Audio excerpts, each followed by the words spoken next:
Hi, kids. So we're continuing with A Boy Called Bat. Chapter 5, A Tiny Pink Nose. Mom set the box on the kitchen table.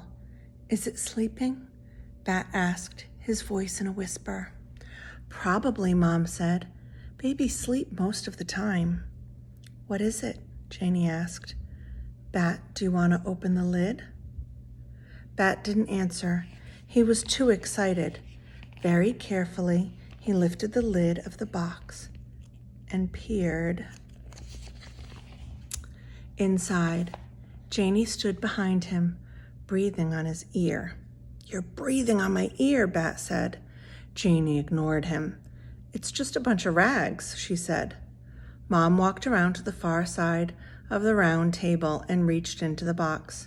She scooped up the pile of material and sat down. Look. Bat watched as Mom shifted the towel in her arms.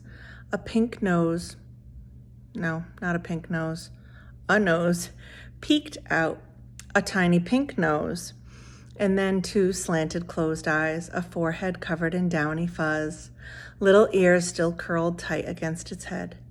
Janie began, Is that a... It's a kit, Bat said, enchanted by the tiny creature, wanting so badly to hold it. A baby skunk. Oh, Mom, Janie said, I can't believe you brought home a skunk. I had to, Mom said, rubbing the skunk's little forehead with her thumb. He's an orphan. Oh, breathed Janie. She leaned closer, blocking Bat's view. How old is he? And this is the picture.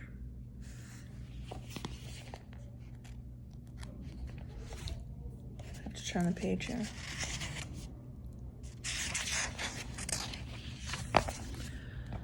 You're in my way, Bat said loudly as he pushed Janie's arm to make room for himself. Bat, Mom said, you need to stay calm around the skunk kit, okay? You don't want to scare him. Bat did not want to scare the skunk kit. He wanted to hold the skunk kit, maybe even feed and care for the skunk kit. But his sister was standing in his way. Move, Janie, he hissed at her as quietly as he could hiss. Why don't you both sit down, Mom said. I'll tell you all about him. Janie plopped down into the chair on Mom's right, so Bat went around to her other side and sat in the chair on her left. He scooted the chair as close as he could to Mom's. The kit was still tucked into the towel, only his little face was visible. Eyes closed, he opened his mouth in a yawn, his tiny pink tongue arching out. Mom said, Bat, do you remember when we smelled that skunk on the way to school this morning? Bat did remember. They had smelled it just after they pulled off their street, Plum Lane, and onto Anderson Road. He had smelled it, and Mom had smelled it too. Bat had craned his neck, looking out each window carefully. He'd seen lots of people on bicycles. They lived near a college, and the students mostly rode bikes to class. And he'd seen other cars and some people on foot. It was the beginning of spring, but it was still cool out, so he had seen lots of hats and scarves. He'd seen an American flag on a flagpole in front of the post office. He'd seen a red bus. He'd seen the sign that said, Welcome to Quincy, a bright bike-friendly town.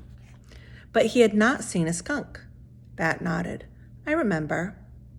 Well, unfortunately, the skunk we smelled, but didn't see, was a mama skunk. A car hit her, and a couple of college students brought her to my office in the basket of their bike. She was there waiting for me after I dropped you off at school, injured and very pregnant.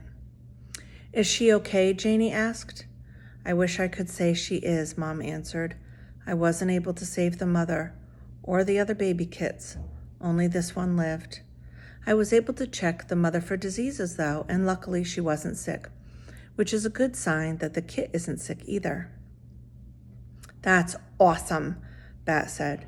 Bat, said Janie, loud and sharp. The kit twitched and shifted, scared by Janie's loud voice. How can you say it's awesome? The mom died. The other babies died. Bat didn't mean that it was awesome that the other skunks had died. Of course that wasn't awesome. He'd meant that it was awesome that this kit had lived. But it wasn't worth it to try to explain to Janie what he'd meant. She usually misunderstood Bat. Most everybody did. Can I?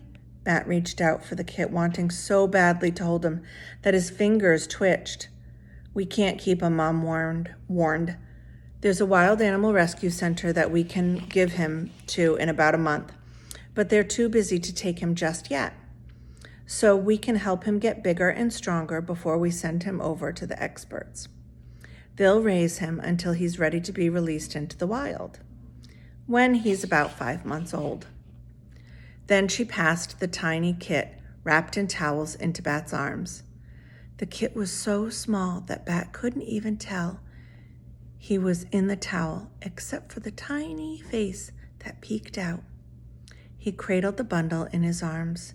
He felt his face stretch into a wide smile, so wide it made his cheeks sore.